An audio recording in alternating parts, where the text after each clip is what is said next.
people a minute to connect.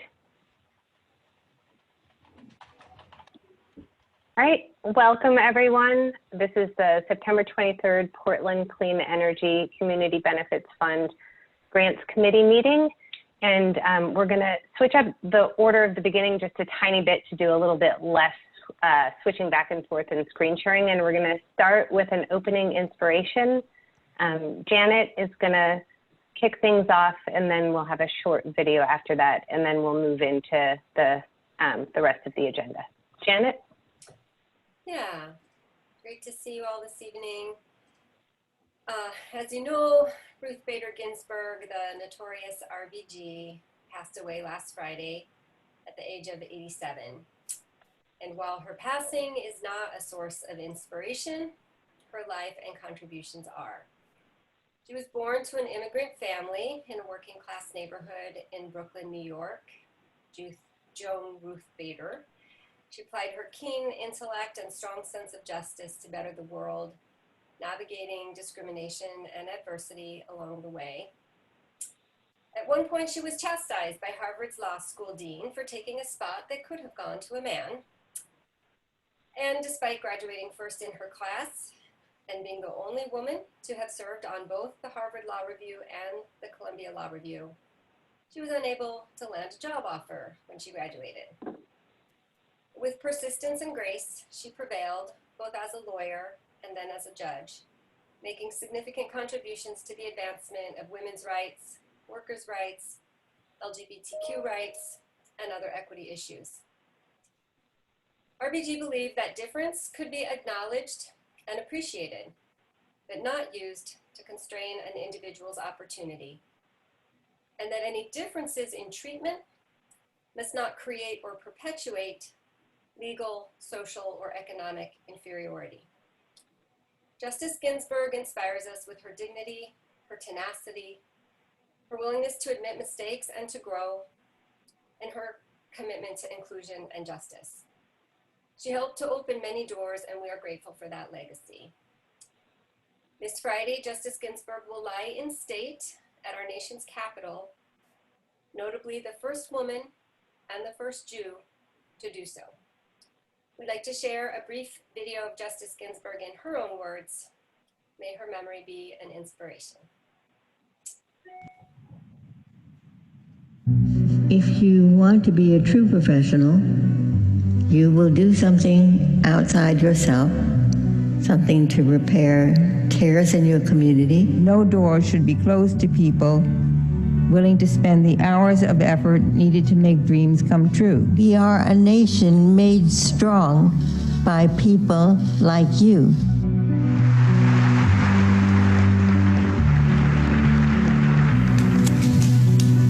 In my lifetime, I expect to see 3, 4, perhaps even more women on the High Court bench. Women not shaped from the same mold, but of different complexions. We are at last beginning to relegate to history books the days of the token, one at a time woman.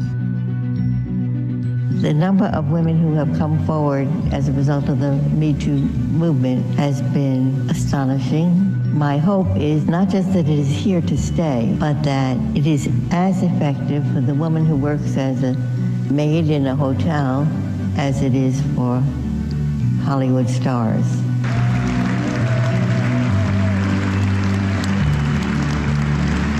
I have had the great good fortune to share life with a partner who believed at age 18 when we met that a woman's work, whether at home or on the job, is as important as a man's. It helps sometimes to be a little deaf. I have followed that advice assiduously, and not only at home through 56 years of a marital partnership, I have employed it as well in every workplace, including the Supreme Court of the United States. When a thoughtless or unkind word is spoken, best tune out. Reacting in anger or annoyance will not advance one's ability to persuade. To make life a little better for people less fortunate than you. That's what I think a meaningful life is. One lives not just for oneself, but for one's community.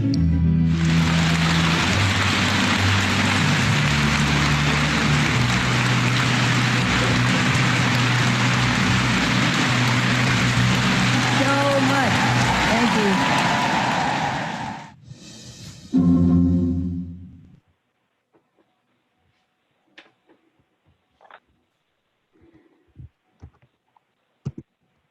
Okay, thank you, James. So, can everybody see my screen now? Yep, okay, great. So we can move on with the rest of the meeting. So I'm just going to start by going over, as we do at the beginning of every meeting, some of the virtual participation guidelines. The committee meetings are open to the public. The public is invited to comment at around 6:10 p.m., might be a few minutes after that today. And the chat box is open during the meeting. We ask that folks, members of the public, put your name, if you have an organizational affiliation, and if you'd like to share your preferred pronouns, to put those into the chat box now so that we can include you and introduce you, and so everybody kind of knows who's at the meeting. Also, if you want to give public comment, that's a good, the chat box is also where we ask that you indicate your interest to do that. So the chat box is open now if folks want to start doing that. The raise hand function is reserved for committee members, and we ask that only the committee members and staff who are participating in the meeting have their videos on, except for folks who are giving public comment. And if you want to turn your video on, then you're more than welcome to. This meeting is being recorded, and normally we do have closed captioning provided. Today we had, I think, maybe a little bit of a scheduling mishap, and so we don't have closed captioning real time for this meeting, but when we post it, when we post the recording online, we'll provide closed captioning then. So next, we'll move on to introductions, and we'll start with committee members. So we'll start with Maria. Hi, Maria Sippin, she, they pronouns, committee member. Michael? You caught me with a mouthful of food. Oh, sorry. Committee member. Megan? Hey everybody, Megan Horst, she, her, committee member. Rantis? Rainfeast, Giantino Vittoro, committee member, he, him. Andrea? Andrea Hamburg, committee member, she, her. Shanice? Shanice Clark, committee member, she, they. Jeffrey? Jeffrey Moreland, committee member, he, him. Faith? Hi, y'all. I missed you last week. Faith Graham, she, her, committee member. And Robin Wang is our other committee member who is excused from tonight's meeting. So now we'll move to Psf Staff, and we'll start with James. Hi, everybody. James Valdez, Psf Staff, he, him. Janet? Good evening. Janet Hammer, Psf Staff, she, her. Wendy? Wendy Kelfkin, Psf Staff, she, her. And I'm Katie Lister, Psf Staff, and I use she, her pronouns, and I'll pass it to Sam. Hi, folks. Sam Brasso, Psf Staff, he, him. And with us tonight, and actually, I'll go ahead, let's turn it maybe to, well, we'll turn it to Gordon here in a minute. With us tonight, I'll just read off the introductions. Deidre Hughes, Nutrition Garden RX, she, her. We've got Anissa Pemberton, they, them, PCEF Community Coalition. We got Gordon Friedman with us from the City Auditor's Office, who will introduce himself shortly. We've got Angela Providelli, she, her, BPS Staff. Got Micah Meskel, he, him, Portland Audubon. We got Michael Human from the Metropolitan Alliance for Common Good, MACG. Got Emily Davis, she, her, Kelly Nonprofit Consulting. Maggie Johnson, she, her, Cascadia Behavioral Healthcare Director of Housing. And Steve Achilles, Exceed Enterprises, he, him. And James, is there anyone who is just dialed in on the phone to the meeting? I do not see anybody on phone, no. Okay, great. And it doesn't look like anyone signed up for public comment. So we will pass. The first thing on the agenda tonight is a presentation by Gordon Freeman, who is from the City Auditor's Office. So Gordon, I'll advance your slides if you want to just give me a nod when to do so, and we can go from there. Great. Hi, everyone. My name is Gordon Friedman. I am a performance auditor with the City Auditor's Office, and I'm just going to give a brief overview of the City Auditor's Office and the very recently launched audit of the Portland Clean Energy Fund. So you can go ahead to the next one. Excuse me. Just for a bit of background, the city auditor is Portland's 6th elected official and is independent from the city council, which includes the mayor and the other city commissioners. And so I work for the city auditor, Mary Hall Caballero, and she's independently elected, and we all report directly to the residents of Portland. Next slide, please. Performance auditing is different than what you might think of when you hear the word audit, like the government coming to look and see whether you've paid your taxes. That's not what we do. What performance auditing is we look for evidence weighed against a criteria, which basically means how is something performing versus how should it perform. And we do that in all the different areas of city government, whether it's police, parks, water and sewer services. The audits that we do are chosen by the city auditor and informed by community input. And the Clean Energy Fund was one of the audits she chose this year. And what we do is evaluate what's happening versus what should be happening so that we can create a report that can be used by the public, city staff, and elected officials to improve how the program is operating. Next slide, please.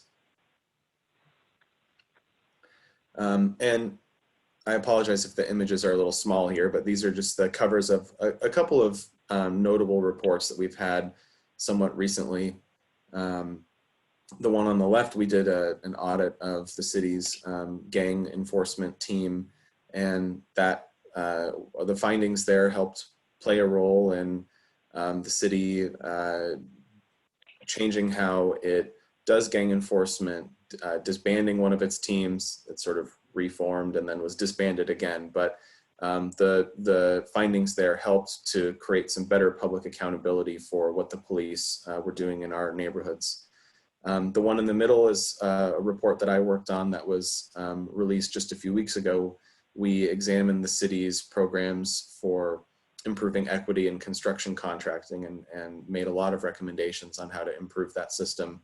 And then on the right, report that was published in August looked at the enhanced service districts in Portland, some sort of controversial ways that the city engages with private businesses to control what's going on in the streets there. So these are the kind of things that we're interested in, and we end up writing a report that is available for the public. Next slide, please. So what's going on with the Clean Energy Fund audit? The truth is we launched the project less than 10 days ago. So it's very much in the early stages. Audits tend to take about 6 to 9 months because we gather a whole lot of information to try and figure out where our attention is most needed and most important. You know, we want to go where there might be something that could use some improvement. You know, if there's something that is just going stellar, we're going to note that in the report, but we're not going to spend a bunch of time and energy on that. But right now we're just gathering information. Some of you I may have contacted some of you to ask for an interview. We try and talk to a lot of people, probably talk to at least several dozen people to get information on what is going on with PCEF and where they think we should focus. We use documents, we use data, and as well as the testimonial interviews to help understand what's going on. And then we're going to scope the audit and basically say, okay, here's where we want to focus. We'll be communicating with Sam and probably the oversight committee about that. And then we'll perform the audit work, write the report, and it will get released to the public. Next slide, please. So here's sort of the catch-all slide with contact information. It's got my email address there. You're welcome to go on to our website and suggest an audit topic. We love to hear from the public about things that they feel we should look at. It's totally anonymous. And I also included a call out to the city's fraud hotline. I'm an investigator on that program as well. Totally anonymous. You can make a complaint of fraud, waste, or abuse. And we would love to hear from you if you would like to speak with us to help guide us toward an important focus for the audit. And the truth is, if you're on the oversight committee or you're one of these well-informed people who's attending these meetings, which I know most of you are, I'm probably going to reach out to you and ask permission for some of your time, and hopefully we can have a conversation. So that's it for me, and thank you for inviting me to the meeting, and I'm probably just going to observe, and I look forward to talking with you all.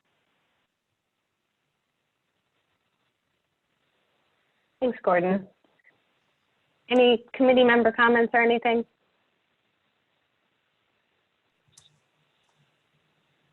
I did want to add maybe one thing, if that's all right. Sorry, just the housekeeping. So as I think most of you know, the ballot measure and city code has language that requires a periodic performance audit of the Clean Energy Fund. And this audit will be able to count as that first performance audit and comply with that language.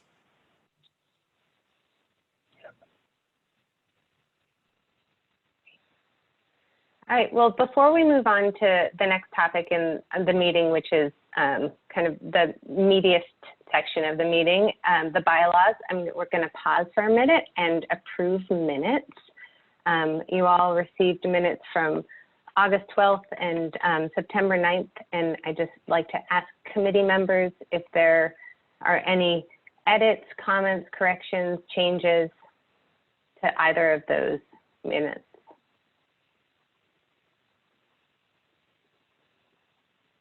All right, seeing none, we will call those approved and move on to bylaws. Sam, are you going to start this presentation? Just to open it up, and then I'll kick it off to James. Okay. So just, Gordon, I just want to say thank you, and then just add a little bit to that last piece there.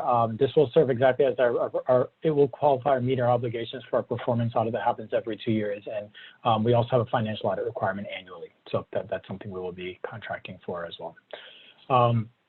So the bylaws are something of a work in progress. It's been, I will acknowledge that I appreciate that if I think about where we started and where we are here today, you know, one of our first meaty discussions that substantially took a lot longer than we all anticipated was how this body makes decisions. Both it was the first decision-making discussion that the first 5 committee members had, and then a substantially longer discussion that all 9 committee members had. So since then, we've operated with that as a core element of our bylaws, and now it's important that we continue and build out the rest of our bylaws. So I know you all have seen this a few times. We're gonna, I know Robin wasn't here isn't here today, but he did email some comments. So I'll just bring up some of those comments that Robin did email in as we go through some of the core bylaw elements and see if there's any discussion left before potentially seeing if you all want to take action. So with that, I'll turn it over to James to walk us through. Next slide. Thank you, Sam, and thanks to all of you. And yeah, so this is really kind of picking up on the conversation that has been evolving for a while and that we focused a little bit on the last meeting. And I guess we could approach this in a few different ways. I could share the actual document, but I thought it would be good to first kind of highlight some of the elements where we, I guess, suggest some conversation to happen, or we can focus on elements where people had questions in the bylaws and then focus on those. I'd say that in general, if you go to the next slide, Katie, I think it's the same. One of the core elements of discussion that I hope we can engage in today is around the number of terms that you would envision as a committee, each committee member serving, and the maximums on those.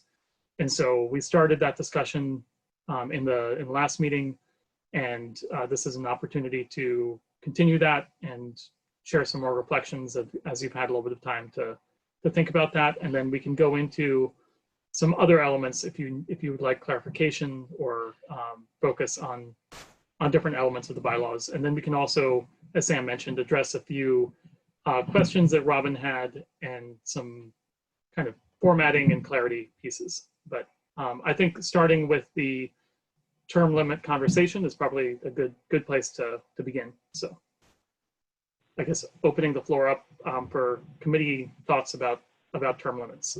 And again, many thanks to Michael and Andrea for their work in helping develop these bylaws and putting them forward and editing them.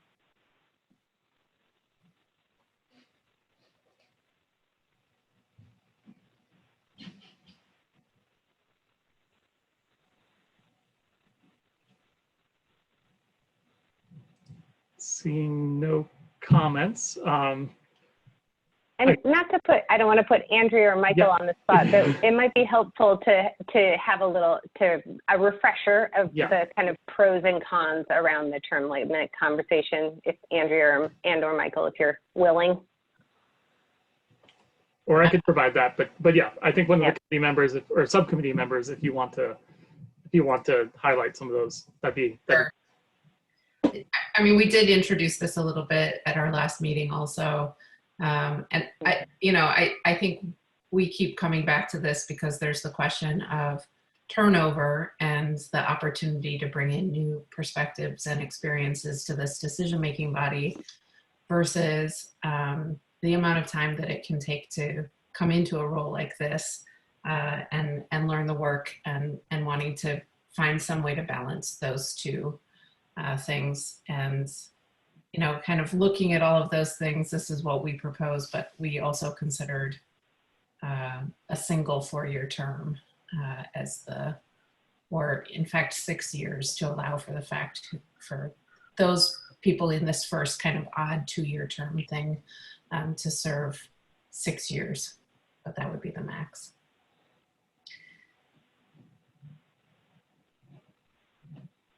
Anything you want to add to that, Michael? I guess I would add that, yeah, I think you got our big points of between 4 and 8. I guess my concerns with 8 years were sort of institutional questions, that if we have things that aren't going well, that we can get entrenched in that over a period of time, and then it's hard to change. Whereas when new perspectives come in, it's harder to get entrenched into bad habits or entrenched into ideas that aren't working.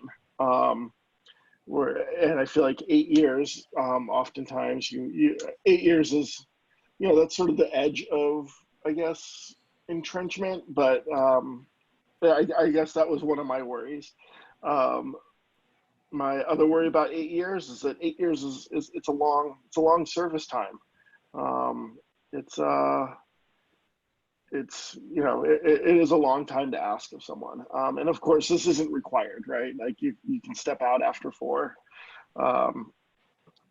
as we know. But 8 years it's a long ask, and it often feels to me that that's an ask that is you know, when you say you can serve up to 8 years, that when you come on, you're expected to maybe do those 8 years.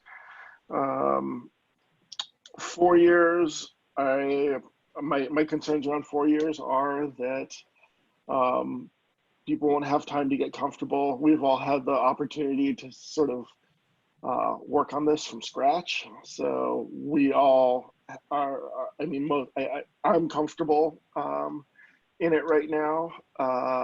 I don't know, I can't speak for everybody else, but I'm sure that if I came on after, you know, as you know, during the second round or after the first 4 years were up, if I was a second committee member, second round committee member, that I would need more than probably the little over a year we've had to get used to it and to find my place in it.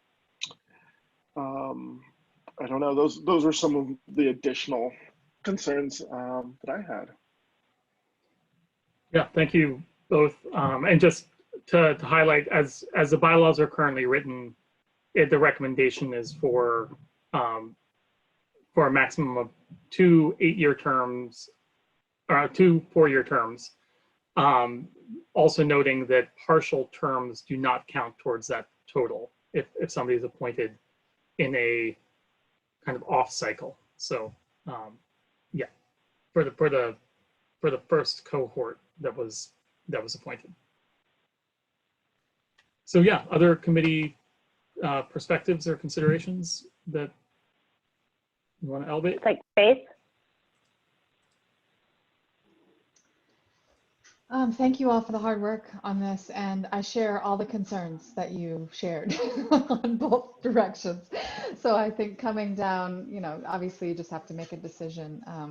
And my guess is something that you just highlighted, Michael, which is many people will self-select, right? How long, and 8 years is a really long time to serve, or 10 in the case of those that were, you know, those of us who came on the second term around. So, so this feels fine to me. I think that the 8 years also provides more opportunity for the staggering so that the historical knowledge isn't completely lost, because if we did 4, you know, then maybe all of us would cycle off in 4 years, and then there would be a whole new host of folks. So to me, that gives a little bit more opportunity for that staggering, which feels important.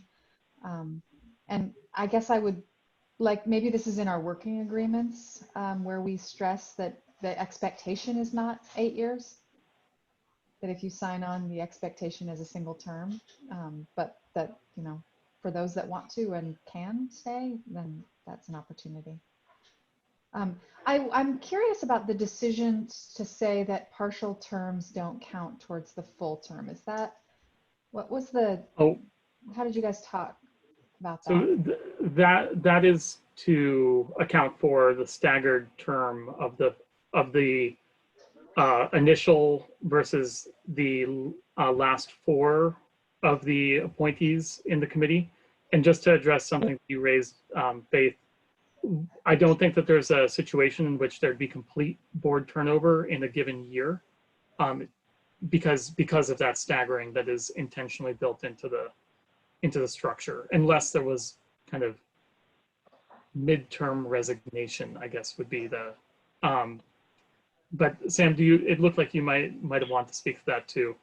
So it's just to bring clarity to it. It's that completion of an unexpired term does not count towards the cumulative 8-year cumulative, and the rationale there, if I'm trying to remember right, it was exactly that. It was, we wanted to preserve the staggered term. So kind of putting aside this weird 2-year term that exists, because this will really only exist for this first cohort. Every other cohort, you know, in a future cohort, someone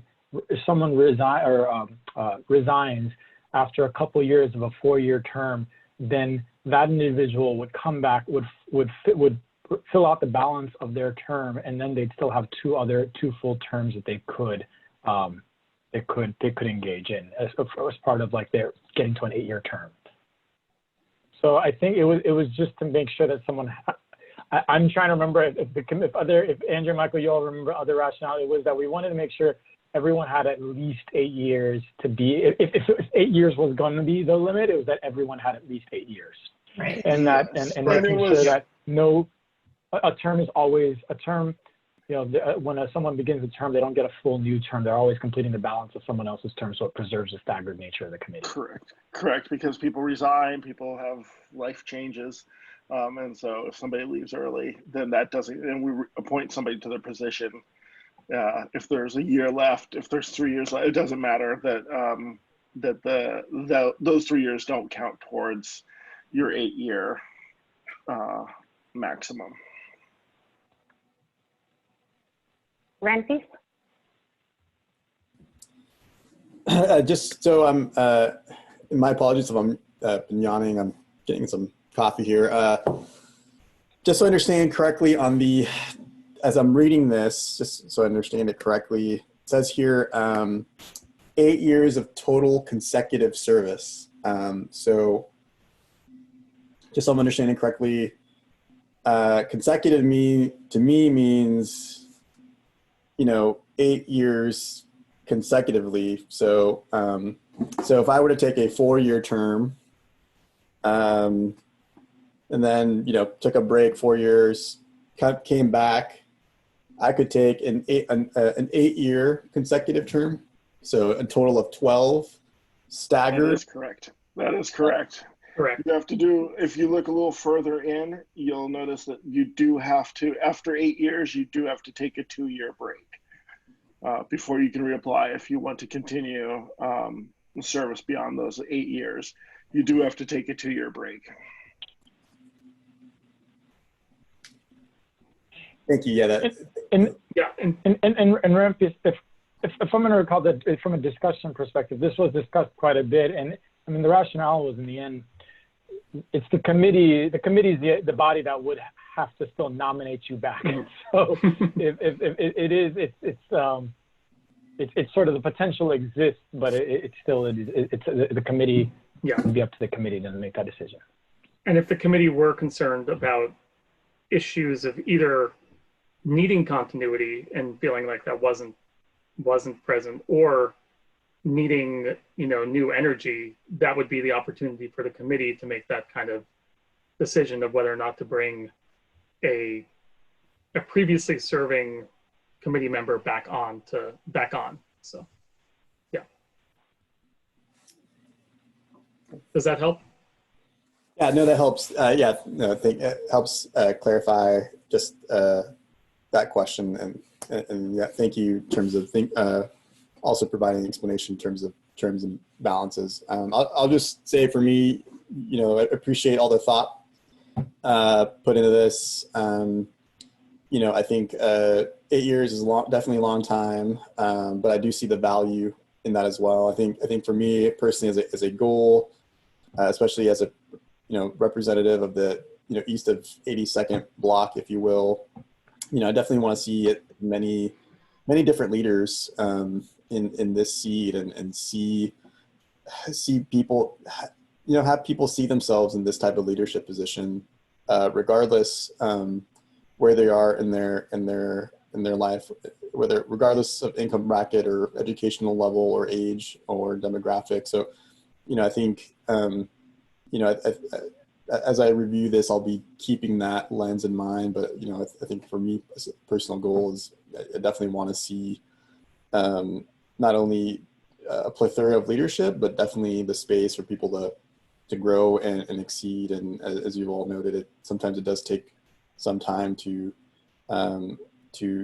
get your ground firm in terms of their leadership role in this committee, especially if you're around peers who may have been here longer. So definitely appreciate that, and I'll reserve any other questions as we go through each of these bullet points. I see Jeffrey has his hand up. Yeah, so you said the current recommendation is to do 4-year terms, and obviously the goal is to do 2 terms to hit the 8. Is that, you said recommendation? Is that correct, James? Correct, yes. To have 8 years of consecutive service be the recommendation that's the bylaws currently, but with that caveat or exception that a partial term doesn't count towards that. And given the current structure of our committee, considering the first 5, I think, got on a year before the last 4, they already have that natural stagger, at least by a year. Is that correct? Or were they on longer than that? What it would allow is for the committee members that were brought on that have a partial term or an initial 2-year, you all could serve up to a total of 10 years because it would that would be counted as a partial term. Mm-hmm. And then yeah, so that would be the structure. But going from there on, there would be no more 2-year terms really. The expectation for every term would be 4 years with up to 2 4-year terms. Okay. It is a little confusing. I recognize. This may be a question to check in on collectively. James, I'm not, as we read this, I'm not sure.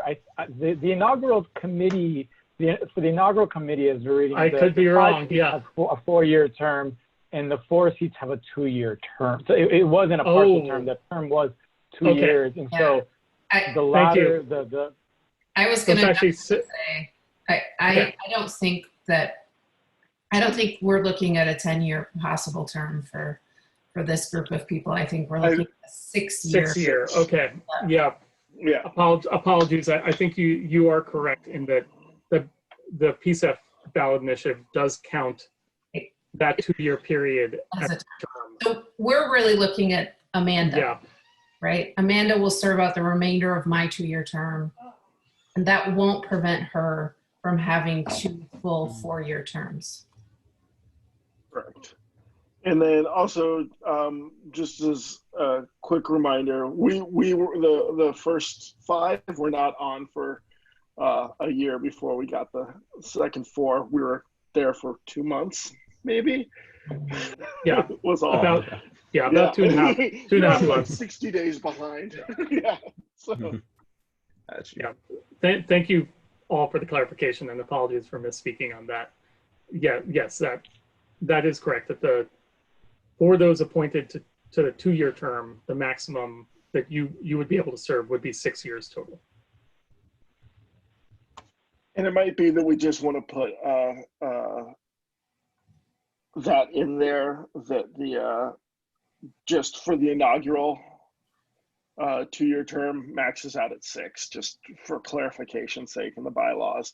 It's something that will only count for the first 2 terms for the 2-year people, but we might want to put it in there just to make sure that that is clear.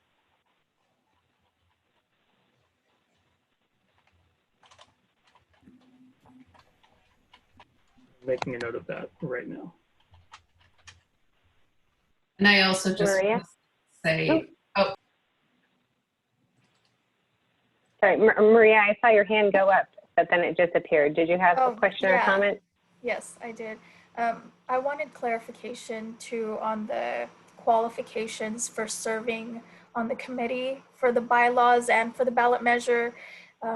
Is it still inclusive of people who live, work, worship, and play in Portland, or is it confined to people who live in Portland? Just as I'm thinking through people's eligibility to serve. The bylaws are a little, yeah, Sam, go ahead and.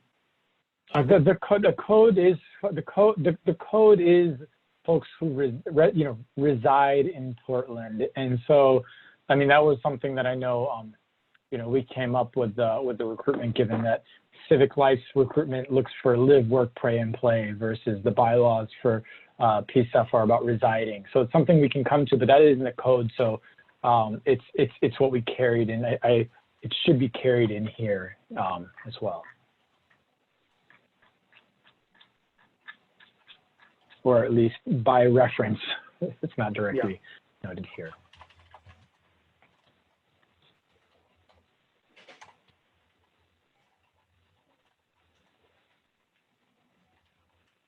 Other questions or clarifications on this element of the bylaws? Renfis, you have your hand up? Maybe Michael had already addressed this, but maybe for clarity's sake, because I would have probably interpreted this differently around 2 terms or 6 terms for the initial group, or 8 total consecutive services. But maybe it would be slightly clear if we said cannot exceed 2 consecutive terms versus exceed 8 years. But maybe it's just semantics. Maybe it's already taken care of, because I would assumed you could do 3 terms so long as you meet this term limit criteria of not serving 8 consecutive years. And so regardless what the original intent is, depending on who's interpreting this, I know how we're interpreting this right now in this discussion. Mm-hmm. For clarity's sake, for posterity's sake, I think you might be cleaner if we're thinking about this from a consecutive term standpoint. So your language edit suggestion is just to change it from terms. So the sentence would read: committee members may serve any number of terms. Well, no, any number of terms not to exceed two consecutive terms. 2 complete consecutive terms. 2 complete. Yeah. Okay.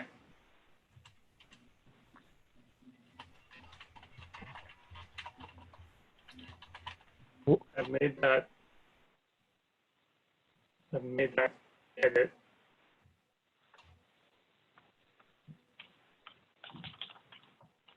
And we'll run this by my in the city attorney's office, just to make sure that there isn't that we're not misreading something, but assuming that there's not any concerns there. Terms of, okay. All right. And then I guess it would also continue on to completion of an unexpired term does not apply towards the 2-term cumulative. Mm-hmm.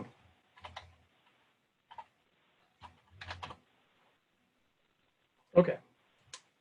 I've captured those edits in the draft document. So there is another place where term limits come up as well. I don't know if the committee is ready to move on from the overall committee terms to another kind of sub-element of that,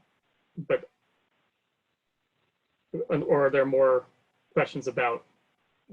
Can we just see if there's anybody that has any objections or no vote concerns about the 2-term limit?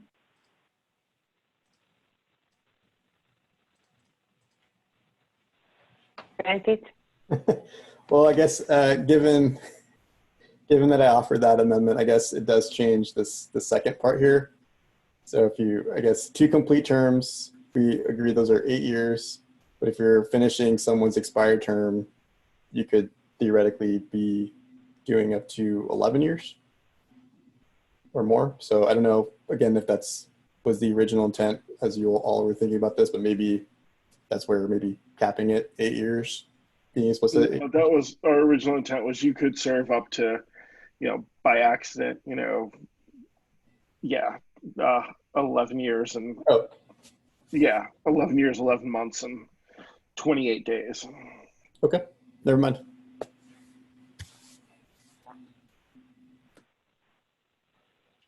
Okay, any other concerns or potential edits on the overall term limit? Okay, seeing none, I wanted to go to another element of term limits, which has to do with the proposal for co-chairs or co-chair people. And as this is currently written, the co-chairs could, which is envisioned as 2 individuals, could each serve up to 3 years total of consecutive service as co-chair of the committee. That is in section 7, officers and subcommittees.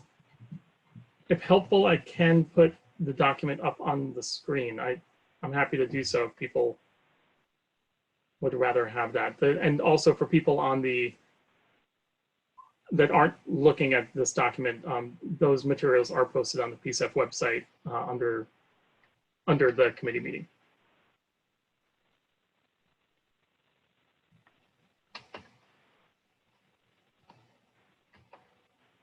So the current language says term limits of a maximum of 3 years of consecutive service shall apply to the co-chairs, and co-chairs' appointment shall be reviewed with the committee once per calendar year. Also noting that co-chairs shall be permitted to resign at any time.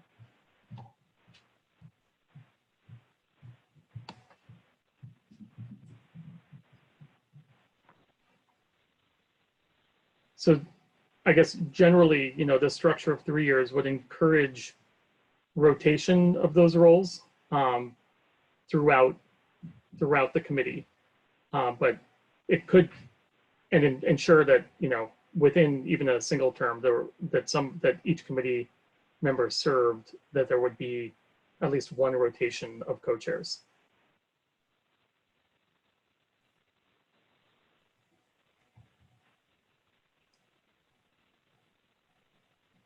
Andrea and Michael, I don't know if you want to speak to this element as well, and some of the thinking behind it. Do we need to actually unpack the question about co-chairs versus chair, vice chair? Because it's actually a decision that the committee hasn't weighed in on. Yeah, very good point.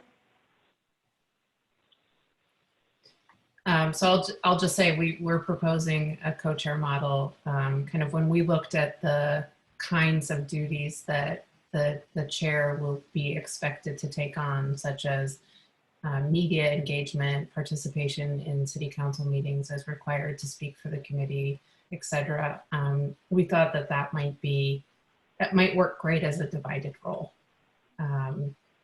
And rather than splitting that in some chair, vice chair way, just taking those sets of duties and asking a pair of people to divide them in ways that worked for their personal, professional, and experience and desires. Each time there was a set of co-chairs, just made that conversation a little bit easier to navigate, we thought. An additional piece of context is that the division of those roles would be articulated and worked out in the working agreement document, but not explicitly defined in the bylaws. And so the bylaws are kind of, again, what kind of create the relationship between the committee here and the city and staff, but then the working agreements are more the internal practices and protocols that you would have as a committee, and that's where the assignment of roles between the two co-chairs would live, and that would be revisited both annually, as well as whenever a new committee member came into the committee, and so that's kind of two process checks in which a review of the working agreement would happen. But the bylaws are a slightly more static document that just more broadly define the responsibilities of the chairs as a entity, not the individual responsibilities of each one of the two co-chairs. Correct. And can I add to that? Oh, absolutely. I think one of the things that Andrea and I had been talking about in our subcommittee was that part of co-chairs is that there's a list of responsibilities that they have, but that the co-chairs, those lists, one of the ways we're looking at in the working agreements is that list would not actually be assigned out. This is to A and this is to B. It would be up to the co-chairs to decide what responsibilities they wanted based on their strengths, their workload, whatever. That wouldn't be necessarily up to the committee to decide what roles they each played. It would be up to the co-chairs to decide.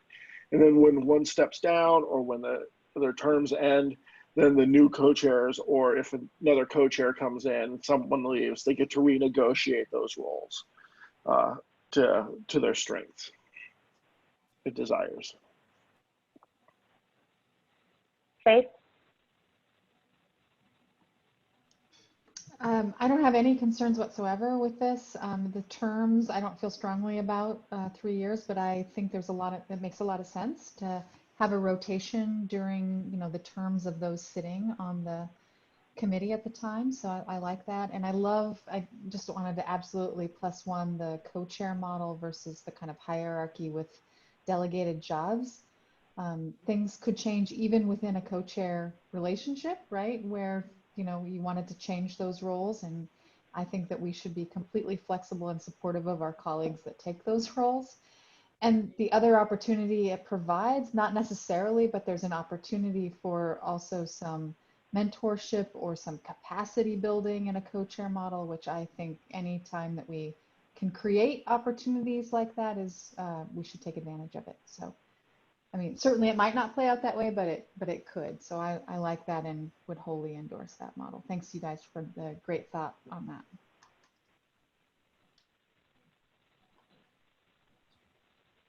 Thanks, Faith. Other thoughts or reflections on either the broader structure and vision for co-chairs or this term, this 3-year term recommendation? Looks like Shanice has a comment. Yeah, thank you all for your thinking around this. I think that co-chair model makes a lot of sense for the structure of our group in considering our agreements and values.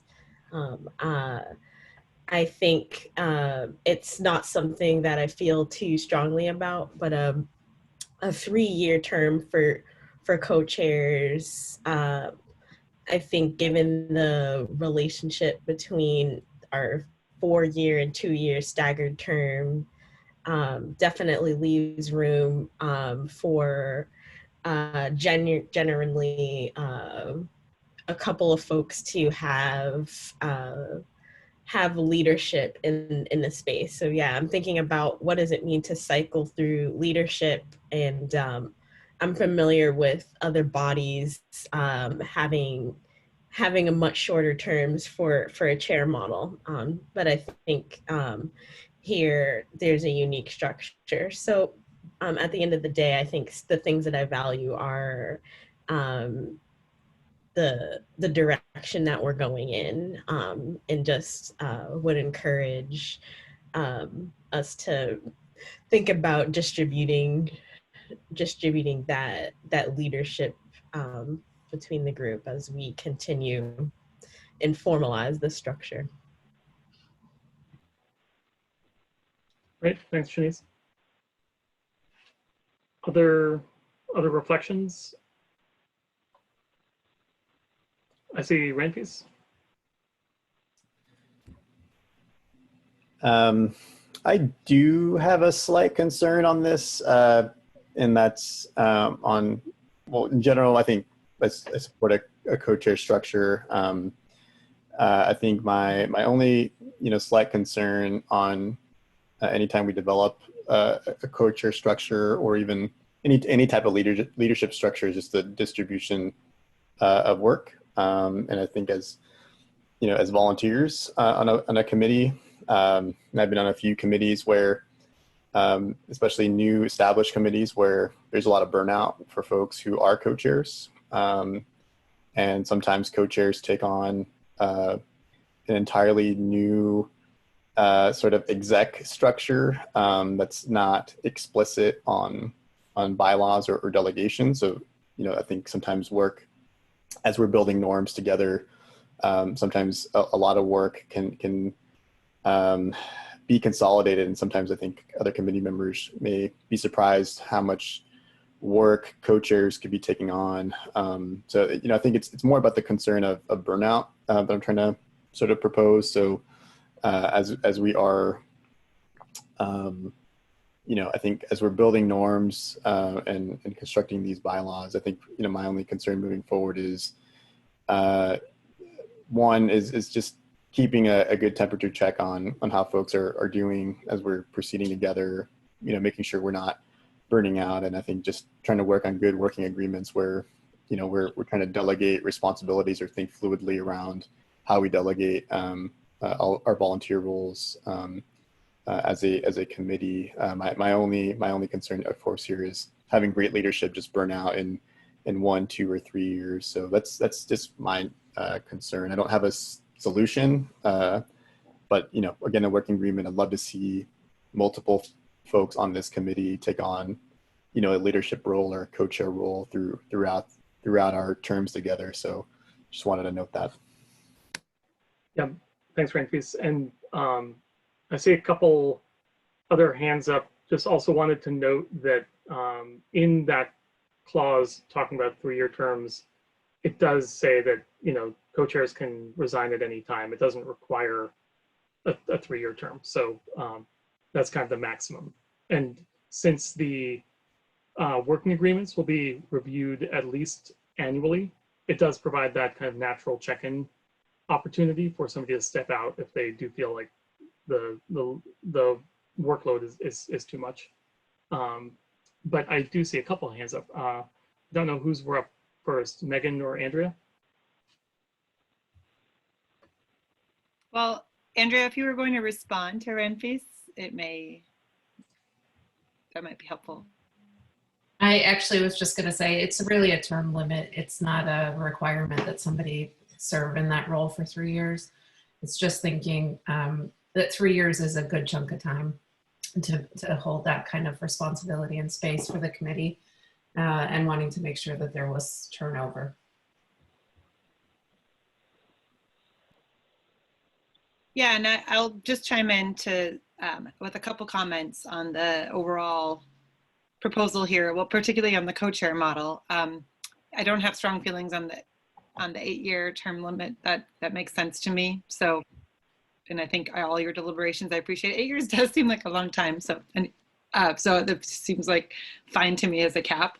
And I like the idea of those of us involved building skills, relationships, expertise, and then being able to like continue to offer that, I guess. But I also like bringing in fresh perspectives. So I appreciate all that balance. But to the co-chair thing, I like Shanice really appreciate the co-chair model, especially because when I first read the list of tasks, I was a little overwhelmed thinking, wow, that sounds like a lot of work, convening and conducting meetings, going to city council meetings. So I guess I share a little bit of Ranfis's concern there. And I'm also wondering if maybe there's some of the there is quite a bit of discussion of staff liaison role and et cetera. And so I guess I could benefit from a little bit more explanation from you all around, I guess I'm assuming a very proactive staff role in a lot of this stuff, assisting the co-chairs, but I would love to hear more about that. And then I guess my third comment on the co-chair thing is, I assume you all have done the math and thought through lots of scenarios, but I guess that when we're talking about people 3 years or maybe ending early, like, does that work with the 4-year terms that people are on? And I'm just trying to imagine various scenarios, what would happen. And I got a little not sure, but I'm curious if you all sort of did lots of scenarios there and made sure that we'd always have people who had a little bit of experience and could be chairs with the 3-year and 4-year thing. Does that make sense as a question? Yeah, I think it does. I think Andrea may. Yeah, let's let Andrea. Yeah, I mean, you know, what we were thinking about is if somebody has agreed to sit for a second 4-year term and they are already in a leadership role, it might be easy for other people to allow them to stay in that leadership role. But that 3-year term limit really forces a change of leadership on the committee. And I think that the committee will benefit from that. I've certainly sat on committees and worked with organizations where you just keep having the same board chair because they're willing to do it. And that doesn't mean that the organization wouldn't benefit from somebody else stepping in, but kind of forcing that change is really what it's about. And of course, we think a lot of people will serve less than 3 years in this role. And, you know, maybe you serve, you know, just the last year of your 4-year term and then you step off the committee. Great. Any comments from you all about the staff support or assistance? Oh yeah, so I remember we had a lot of conversation about this, and I think we might not have changed it, but there's a lot of like assure and ensure in this co-chair role as opposed to do, right? Like, so yes, the staff are amazing right now and they're doing all the work. I anticipate they will keep doing all the work, but also it's the co-chair's job to advocate for the staff, supporting the committee in the ways that the committee needs to be supported. So if, materials aren't getting out in a way that is supporting the committee's work, if the committee needs meeting facilitation and it's not happening in a timely fashion, or would like an outside facilitator, just like being more in that assure and ensure role as with that staff liaison, as opposed to assuming that there is some future point where the committee no longer feels it's necessary to pay staff to put together agendas and send out the information and make sure that there's somebody here who can run the technology, and that's not going to happen. Thank you. That was really helpful. Yeah, I don't need that anymore. I think that. Yeah, I think that covers it well. Also, in bylaws. Oh yes, go ahead, Michael. The only thing I'd add is that if you take a co-chair position, there is no shame in leaving after any given amount of time. That was one of the things that it's a 3-year max, but there's no expectation that you do 3 years. There is no expectation of any. There's an expectation that after 3 years you'll leave, but there's no expectation that you will carry through those full 3 years at all. Yeah, Rampes? Is there a difference from, have you all discussed like how you all would have envisioned the difference between a 3-year term versus, 1-year terms with a, 3 consecutive term limit? Like, is there a difference to that approach? Because I see the differences between both structures, and one, it's constructing that it's, that we're intentionally revisiting co-chair structures every year. And so there's kind of an expectation for folks to prepare for a potential co-chair structure. So within the structure, it's like promoting that. Whereas I think how it's originally proposed, we're giving deference. There's deference to someone stepping down before you revisit the co-chair leadership. So I just curious, what was the discussion, and if you all explored sort of the different pros and cons, different options in considering this.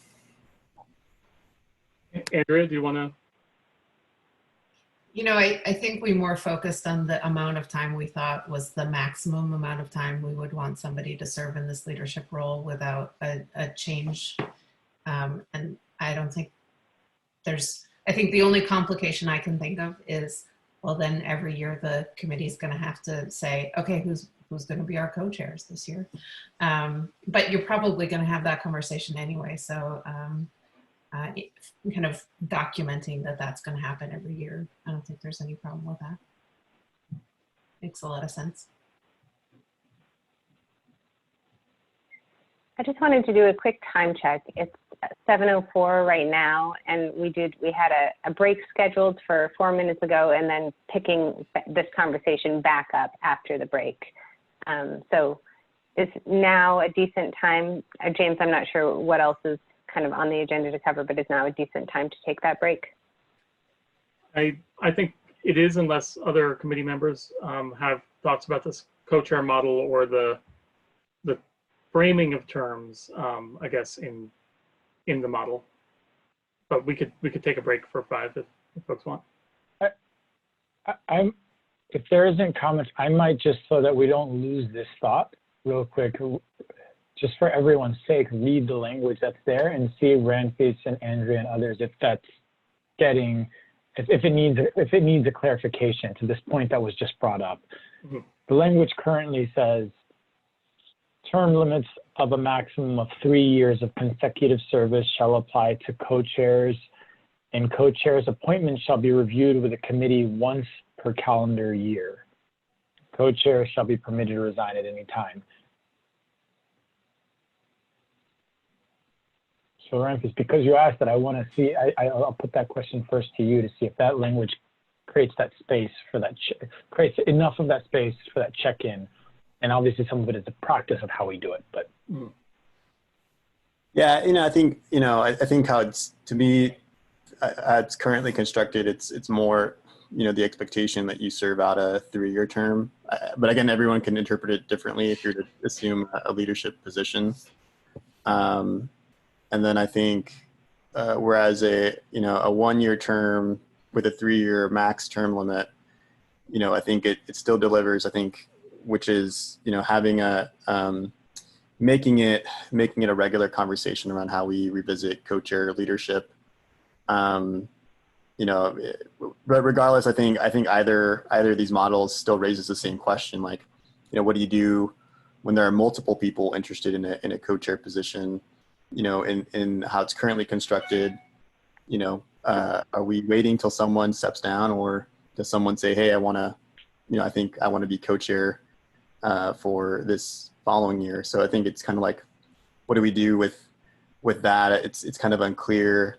Whereas I think maybe in sort of reviewing this once a year, having a 1-year term limit, it's like, okay, I think we're going to give space for folks who want to check in. We can deliberate and then take a vote on new leadership. But again, I'm making a lot of assumptions on how it would play out in a maximum 3-year term limit, and how that discussion would look like with folks who maybe when we do have multiple folks interested in year 2 or year 3 to be a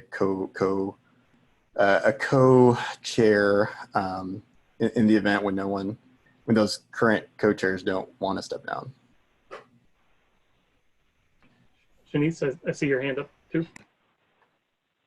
Yes, just really quickly, I'm feeling like I'm aligning with Ramphis, especially as, of course, structures, depending on the need, depending on the community, look different. Public bodies similar to ours, and how terms stagger and chair models look. And I'm really reflecting on, something. I guess it also depends on us kind of projecting what the needs long-term of this grant committee will look like, especially given some of the needs with the media. But I guess I'm reflecting on spaces that might have 2-year term limits. I'm reflecting on spaces that have a 6-month turnaround, in terms of what that looks like, where we have folks who might come on board, and it's already been a year. So we're kind of talking about a 3-year window where folks might be a co-chair. And so, yeah, I'm thinking about leadership that may emerge at different times in this space. And with the nature of the timeline of the grant cycles that are to come, I think it would make sense to have shorter term limits. And it's helpful to hear folks explain that 3 years is kind of the maximum in its thinking.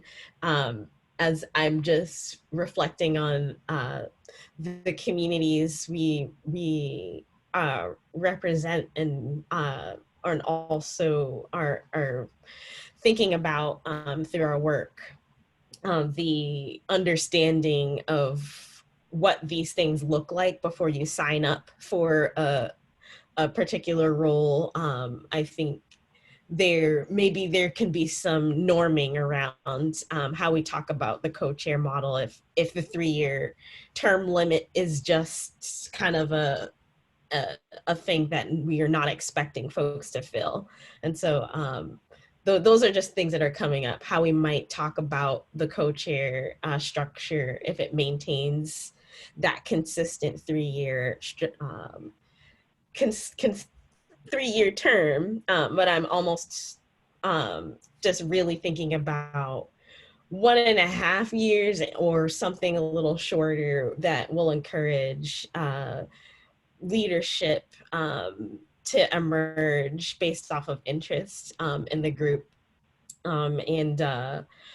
I do think that it's just a unique space, a unique group of folks that would be really exciting to see different folks take that kind of role. So that's kind of my perspective, but just wanted to concur with Runfeast and add. Okay, I see Michael's hand up as well. Do you want to respond to that? Yeah, I would love to respond to that. The Shanice and Ramfis, I think that 1 year service with a 3-year maximum sounds pretty great. I think that's what we were trying to get at, was like every year you'd have the opportunity to step down or ask if somebody else wanted to. So I think that adds clarity to it. And Andrea might, I think Andrea might remember better. But going back, I think that's what we were looking at, was like giving not only outs, but opportunities for other people to like want to step into that role. So I think that, yeah, I agree with Shanice and Ramfis that is, that's just changing some of the wording in there. Thanks, Michael. I do have a suggested text edit that I think may address this. So I'm going to send via chat to everybody. I don't know if we still want to take a break, but here's some suggested language that modifies that clause to kind of give a little bit more clarity about that 1-year term expectation. Or so maybe if I could propose that we still take a break and give folks an opportunity to just kind of look at this and see if it captures some of what you all have discussed. And then we can come back and continue the conversation. Does that work for folks? I'm seeing some. So maybe we can just make this a 7-minute break instead of a 10-minute break, and we can come back at 7:20. Okay. All right. Thanks all. All right.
right, it's 7:20.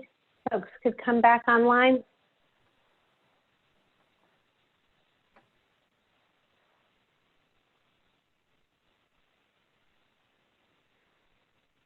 Like most people are here. All right.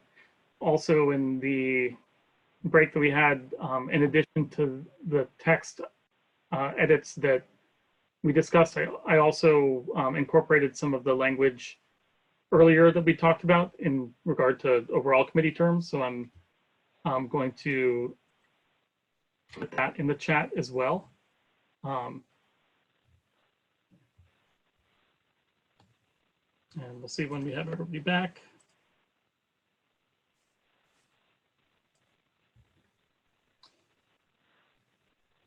Okay.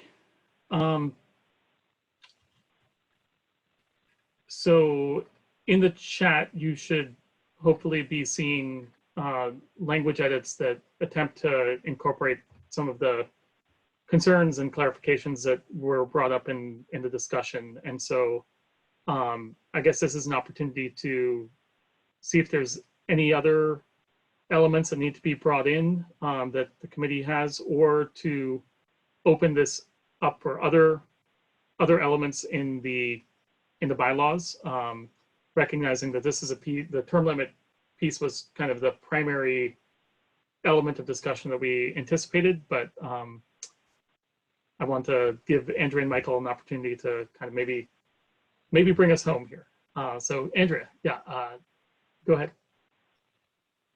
Yeah, so thank you for putting those in the chat. That's helpful. I would say that for the co-chairs, rather than 3 years of consecutive service, I think we're looking at the maximum of 3 years of service as co-chair, to kind of ensure that there's a cultivation of leadership of everyone on the committee, and that not just accidentally have one person or two people providing really a lot of a long time in these roles. And then the last sentence, co-chairs shall be permitted to resign. I think we might want to clarify the co-chair role here, that it's really, anybody can resign at any time. We're saying like, it's fine. You can step down from your co-chair role. Okay, so I think I can cut the consecutive word out. Mm-hmm. And then were you suggesting a modification to that last sentence of co-chairs shall be permitted, or were we more just stating the intent? I don't know if it's even necessary to include that, because of course people can resign. So I don't know if it's necessary to codify that in the bylaws. I think that's less necessary if it's being looked at every year, and the decisions being remade every year.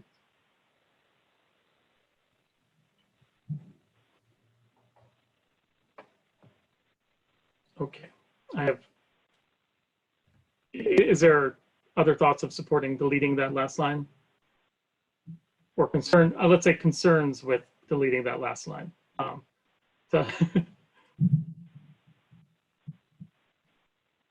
Okay, seeing none, I've made that edit.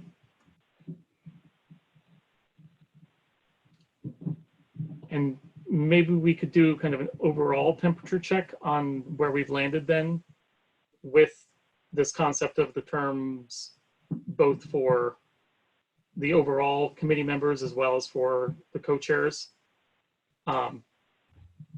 What's the best way to do that? Katie, you want to? I would be happy to call on folks and get a temperature check. We'll start with the M's. Maria.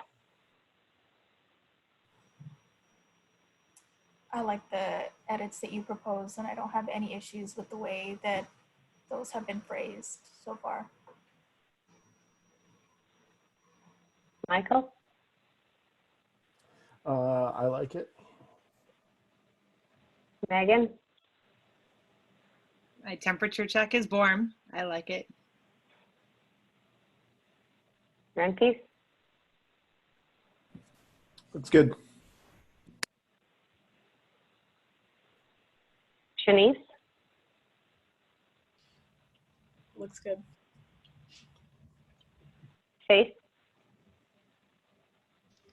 Yep, I'm warm. Jeffrey? I'm warm. And Andrea? Warm. It got better. Thanks, folks. Yeah, thank you all.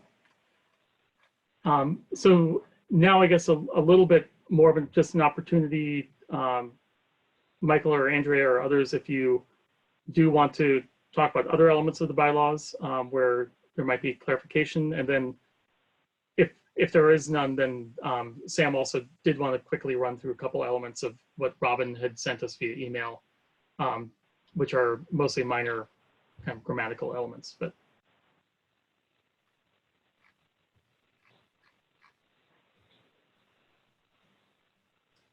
you all have put a lot of work into the bylaws to date, so.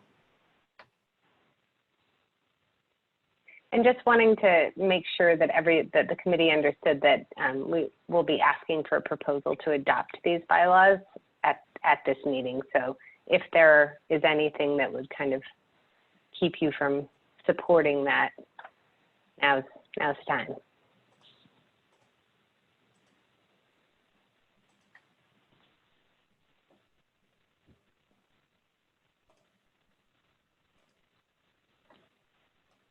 I will note what I can go ahead and note at least Robin's couple pieces, and then we can at least capture all those collectively. Several of the edits that Robin just picked up were grammatical edits, and we'll make sure that we have Maya, who brings that kind of eye to review this as well, but Maya, our city attorney. But one of the pieces where he did seek clarification is there's a piece, where it says members, and I need to find where it says this, members can participate in meetings via like in-person or other electronic means. And he wanted to specify that because he said, does that include email? And so what we were going to suggest there for that other electronic means is to capture like these sorts of meetings that we're having now, that these sorts of where you're live in a meeting can be, are eligible other electronic means, but you couldn't participate in a meeting through email. Make sure I kept find this here too. Yeah, it's in section 9. This public meetings. Yep, it says this. Right. It says decision making using telephonic or other electronic means is telephonic devices or other electronic means is permitted. And so we're just going to specify that you need to be live in participation in the meeting. I think that's important, and maybe it's just, we could even add the sentence that says that the point of this is that our deliberations should be public, and an email is not a public participation. That's not public deliberation. That's not transparent. So something, maybe to provide something about the intent behind that. Yeah, I would note that the top of that section 9 does state, I'll read it, meetings of the PCEF committee and its subcommittees are open to the public and will be conducted under the provisions of Oregon Public Meetings Law, and then states that. And I think we were taking kind of template language initially, which really talked about telephonic or conference calls, and just trying to frame it in this modern era where, it's more than just conference calls, but an electronic platform that allows for live communication. But to your point, Andrew, I think that intent and practice of public meetings is captured in the bylaws.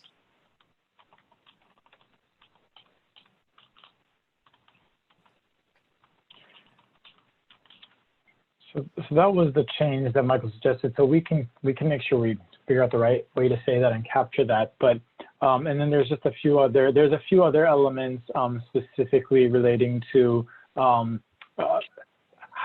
folks recuse themselves when they have a conflict of interest, and other things that are really procedural pieces that we will help define as we get into the decision-making process with the grants here in a few months' time.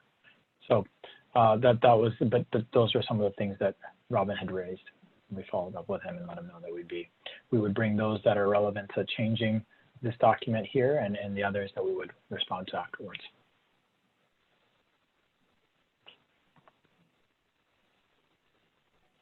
All right, any? Oh, go ahead, Michael. So are you, Sam, are you saying that that if we vote on this today, that changes for disclosure, conflict of interest, and conflict of interest recusals will change in the document after we've approved it? No. No, we would simply, the question that Robin was asking is just how, if you have a conflict of interest, what's the process for recusing yourself, and how will that work? And so that's a process that, it specifically states you need to do it in the bylaws. The process for doing that is something that it's part of what we'll be doing a training on as we get into decision making, just how we state that at the beginning of each meeting, where you see the agenda and whatnot. So it's more that we're going to clarify the process, but it's not changing this document. Yeah, there wouldn't be text edits. And maybe just also another point of procedure that has come up a couple times in the subcommittee discussions is that we're referring to the process that you all take in the committee as decision making and not voting. So the structure of recusal does require a minimum number of decision-making committee members to be present. And Robin's clarification was just, what does that mean exactly in the implementation of funding decisions? And so that'll be clarity that exists kind of in guidance that doesn't need to change the actual bylaws, but just will be some direction that we provide to you as committee members as you review applications. Does that help? Yeah, absolutely. Okay. And so speaking of decision making, this is an opportunity, if you also choose, to make a decision on adopting the bylaws with these modifications that we've discussed today. And if we were to use the bylaws in that decision-making process, there would be 3 decisions that you could cast as committee members to either affirm the adoption of these bylaws, stand aside, which would count towards the affirmative decisions, or to cast a no decision, which would not count towards the affirmative. It would not count towards the affirmation of the bylaws. So this is language that we'll kind of have to, get used to in practice, but wanted to put forward what that decision-making process would look like, and that we would follow if these bylaws were to be adopted. Ranfis? So, sorry, just to clarify. So given that there were comments and edits from Robin on disclosures, so I guess what I heard was it doesn't require any amendments or edits to the bylaws. And so what we would be voting for are finalizing the bylaws, including these recent edits that we just discussed. Is that capturing it correctly, what we're voting for? Correct. And what really are very minor grammatical catches that Robin made. For instance, just truing up some of the margins and formatting of the document. I guess I have a question now, since we're on the topic of conflict of interest, and I wonder if it's just something it could be answered on the procedures wise, or if it doesn't require any edits. The way I feel like these conflict of interests are structured, it's you have to raise it before a vote. I think it'd be, I would like it. I think I've noted in the past, be proactive, as we are discussing items, regardless if there's no vote or vote or no vote. It'd be for best interest of the full committee to just know what what are those conflicts of interest ahead of time, or if they're captured and shared among us. To be honest, I don't even know what current conflict of interest currently exists between my committee members, but I think just having a healthy practice of just being proactive and having them written down and shared ahead of time, and and then making sure that staff feels empowered to keep us compliant rather than expecting committee members to hold themselves compliant to this provision. But if that's something that could be addressed procedure-wise, I don't think I have any specific amendments on this. It may be. Let me respond to that and then see, because the expectation is that as we get into decision making around the grants in a couple months time and begin that process, that as we flag the agendas and the particular decisions that will be made, that as each of those, we'll have a regular practice saying, please state in advance, do you have any conflicts of interest, and we'll provide you with a form where you can state that. In terms of moving in advance of that, the state has a practice where for certain boards, commissions that are specifically called out in statute, annually they're required to fill out a statement of economic interest. This is where for every single person in your household, yourself, you state where you live, all any substantive in assets that you hold, your home, businesses you have interest in, and that of everyone in your household. We did look into seeing whether the state, and this is managed by the Government Ethics Commission, we did see whether they would provide that that sort of resource to us, whether we could use their annual statement of economic interest filing. And unfortunately, we can't, because it's only those bodies that in statute are required to file those statement of economic interest. And so we can't sort of voluntarily opt into that system. And I think the rationale, frankly, when we looked into that was the balance of not necessarily wanting to hold personal information. That's a database that exists. The state manages it. They do it annually, and not necessarily us wanting to kind of hold and manage all that particular information. I think I sort of want to speak to what we have there, at least, and what we expect to do from a procedures perspective as we get to decision making. But then there's a step before that, that it's where you're taking sort of that annual filing and doing that and listing all of those out. And I mean, I've done it, done it before. It is, it's definitely fairly deep. I mean, you're speaking to every single, any property you have investment in, any of all those pieces. So that's something the committee can think through. We'd have to, we'd need to work through that a little bit more and just tease out what it would mean for us to kind of hold that sort of information. Yeah, okay, that's helpful, Sam. I think maybe for the interest of time, I'm happy with this, and personally happy to revisit this conflict of interest piece. I'd prefer to be proactive. It sounds like there is statutory limits to access that information or what we're reporting, but I think if it sounds like we have an ability to add that if we so chose to within these bylaws. And I think I'm sort of erring here on, being proactive, trying to move the envelope, trying to replicate best practices where we can for such an important program.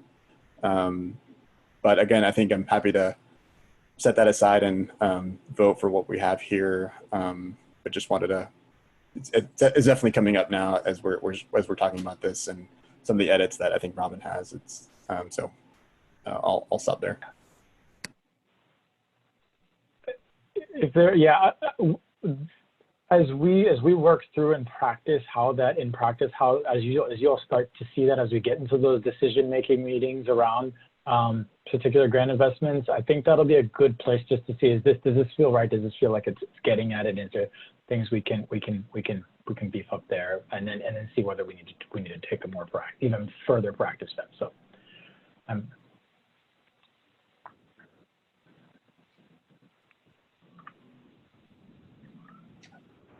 all right, other comments or reflections, or are people feeling ready to make a decision on the bylaws?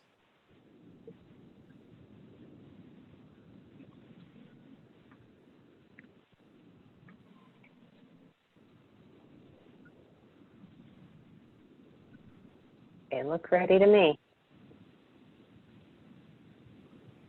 This is Randy's motion to adopt the bylaws with edits on the chat box made by James Valdez on terms of language on term limits for committee members and term limits for co-chair positions. And was there one more from Robin on the clarification about the email?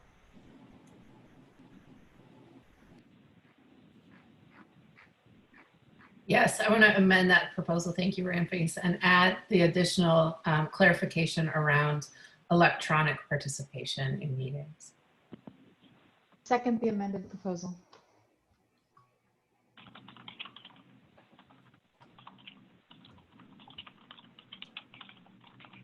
All right, then, Katie, do you want to go through the decision-making process then and ask the committee members whether they affirm the decision, stand aside, or have a no on the decision? Yes, and I appreciate the reminder not to ask for a vote. So just to make sure everybody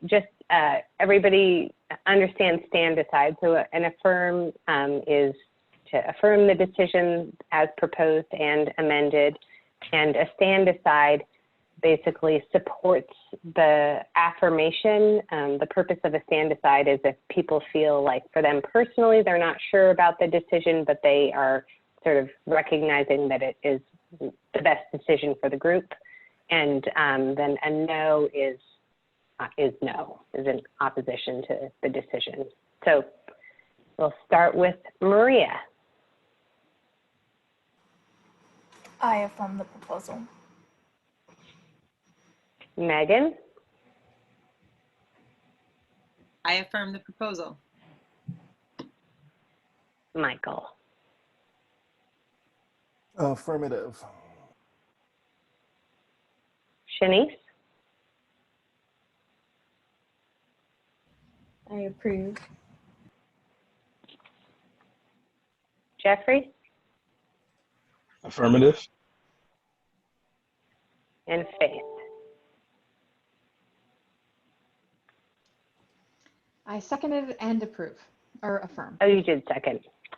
So, and Andrea and Ramphis already proposed and amended. So it is a unanimous consensus. The decision is made. Woohoo! You guys are getting better at this. Yeah, thank you all. And we now have adopted and affirmed bylaws. Or you all have adopted and affirmed bylaws. It's a great time. About time. It's perfect timing. Okay. So Sam, you're next up on the agenda, just talking a little bit about meetings through November. I think we're going to try to keep this fairly short here. We've got a lot of work coming ahead of you all in December. And so we were going to propose about two meetings between now, about 3 weeks from now, and another 3 weeks from then. Would be the 2 meetings that we were proposing during this RFP period before we bring you back in heavy rotation starting December. And so the ask really was during this RFP period for that we've got a couple of things that we've talked about in the past that we want to bring back. But we just would ask, and for the sake of time, unless there's something that's really burning, I would ask for the sake of time we're going to follow up via email around just scheduling those next 2 meetings. But we'd love to really start taking a tally of other things you may be interested in seeing so that we can start kind of just scheduling those out and bring those together. So, you know, we've obviously brought a whole range of presentations. These next 2 meetings, we're going to keep any nonprofits that may apply for funds away from you all But if there's anything else you'd like to see during this open period, I'd just ask that you all email us, or certainly now if it's a brief and you can flag it, let us know, and we'll go about scheduling those. And I can just say, like, for instance, one of the conversations is going to certainly be about just how do we better engage the public in our meetings, and just kind of walking through that, making sure we have a discussion around that. So that'll be one of the conversations we have in the next 2 meetings. But I know there's a few other things folks have been thinking about, and we'll dig back through that. But if there are others thinking about just even the next few months, please email us as you respond back to just the survey on timing, on scheduling.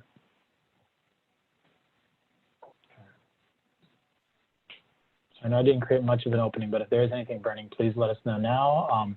Otherwise, I think it'd be great to get to committee member comments. And so maybe I'll acknowledge what is very real here. We've fortunately, City Council yesterday we did get confirmation that next week City Council will be taking action on Amanda Squamfen-Yazi's appointment.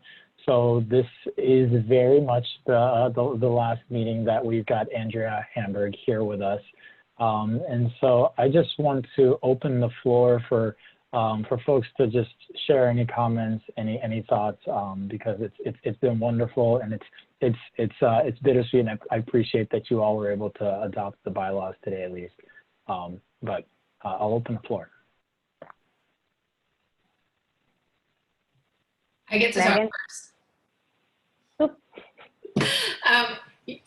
This has been really such a fantastic honor, and I am just delighted that I got to spend the last 10 months working with you. I am so excited I got to support the beginning of PCEF, and I am just like deeply honored to be a part of a group of people who looked at the decision that had been made about committee makeup and what this committee wants to accomplish, and spent the time fixing an error. So I think everything is going fantastically.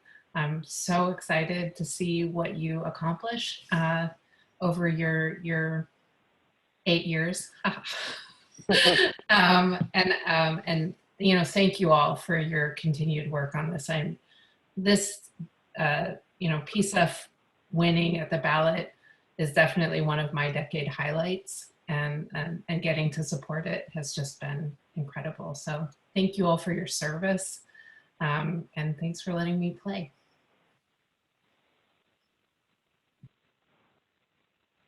Megan?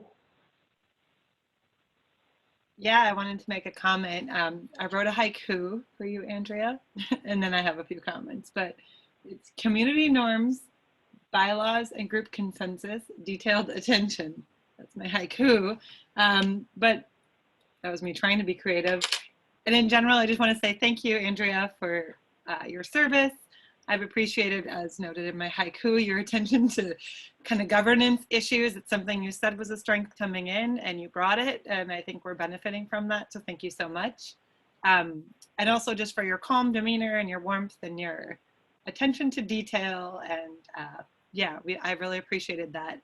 And of course, your leadership in terms of like demonstrating true leadership and being willing to step back so that someone else can step forward. I think that's really something I admire, and great leadership. So I wish we could have hung out with you more in in-person settings, because Zoom is a little bit limited in how much any interaction we've had that hasn't been very structured. So that's kind of a bummer about all of this, but I do know we have a mutual friend in common. So maybe we'll see each other at backyard barbecues, or, you know, in the future when we go to real events again sometime.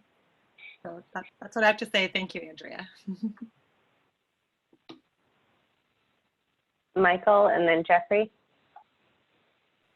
I just wanted to say it's been a pleasure working with you, Andrea. I know I came into here as a neophyte. This is the first board committee experience I've had, and I probably learned more about the ins and outs, what works, what doesn't work for boards from you and for committees. I mean, it blows my mind how much I learned from you. And so thank you for that. Thank you for all the knowledge that you passed on to me personally. And also thanks for your commitment to bike commuting. And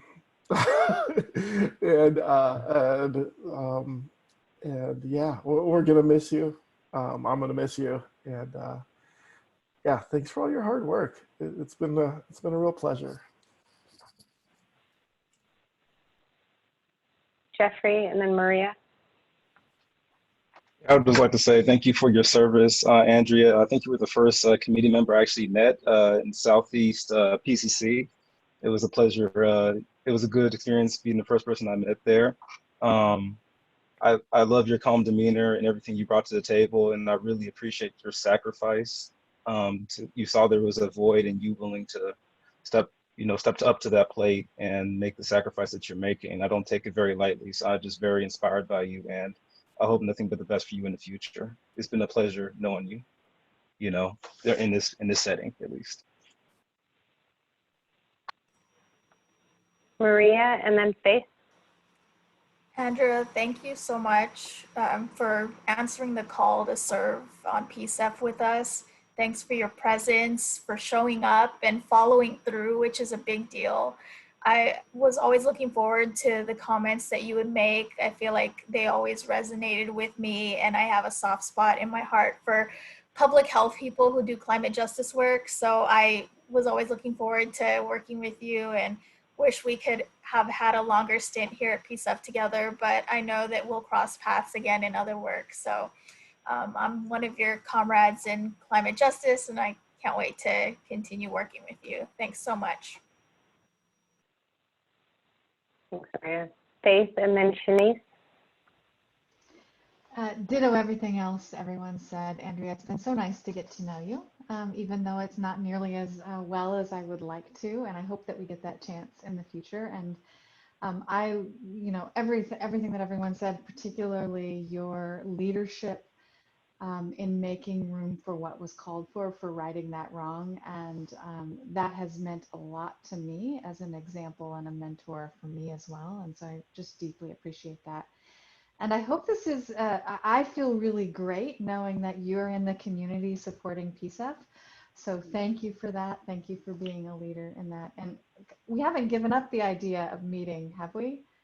I hope not. Like, we're going to still get together at some point. Let's do that. Thank you, Andrea. Thanks, Faith. Shanice, and then Ramses.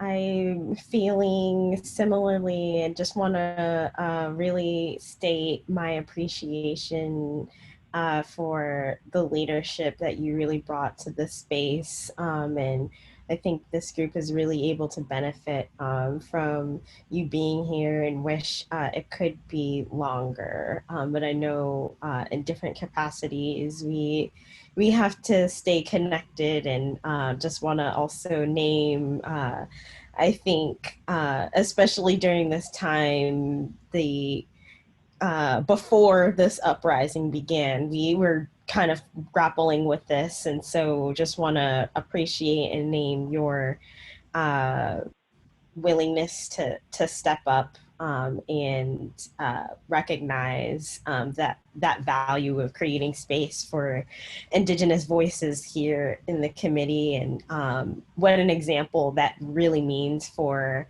other bodies and other groups for similar things that they might be dealing with. So just really appreciate the example that you have set, and really shows that you're a really humble, thoughtful leader, which you show to us all the time. So much appreciation to you. Thanks, Shanice. Ramses? Yeah, I just want to echo what everyone said. I definitely, appreciate your leadership.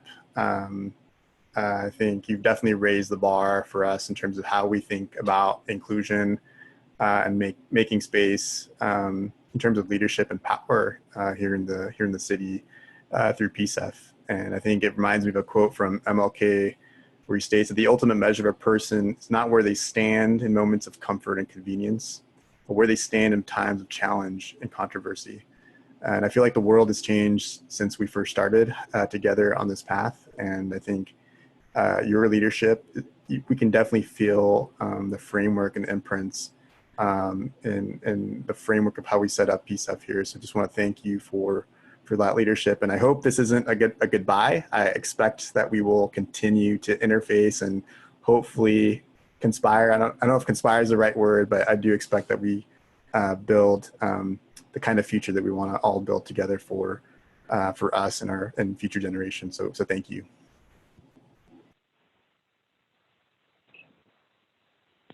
All right. Well, I know Robin couldn't be here. He will follow up with you, Andrew, but he said he's thoroughly enjoyed every bit of work getting to work with you. Andrew, I've had the fortune of working with you for now over 4 years, and I was incredibly excited when you joined the committee and having had to get to work with you here in this role. I'm bummed that I won't get to regularly see you, but for me, I'm like, now I feel like I've got to reconnect to the county and make sure that tether is stronger. So from everything you taught me about consensus-based decision-making and everything else, I'll make sure you're just down the street, so I'll make sure we schedule our regular beers and everything else. But if not that, at least everyone should know in your inbox there is an email about a gathering. So take a look there. Thank you for everything, Andrew. It means a lot. Everyone's paying attention, and it's thank you. Okay. So with that, all right. That was the last thing on our agenda. Yeah. Yeah. Thank you, Andrea. I know everyone on staff has really enjoyed working with you, how kind of thoughtful and insightful you are. So thank you. Thank you all Good night, y'all. so much. I appreciate you. Thanks everyone. Yeah, thank you so much, All Andrea. right. And I'm going to go ahead and Andrea. stop the recording, and then we'll close up the meeting. Have a good evening, everyone. Good night. Good night, Andrew. Good night, everyone. Bye.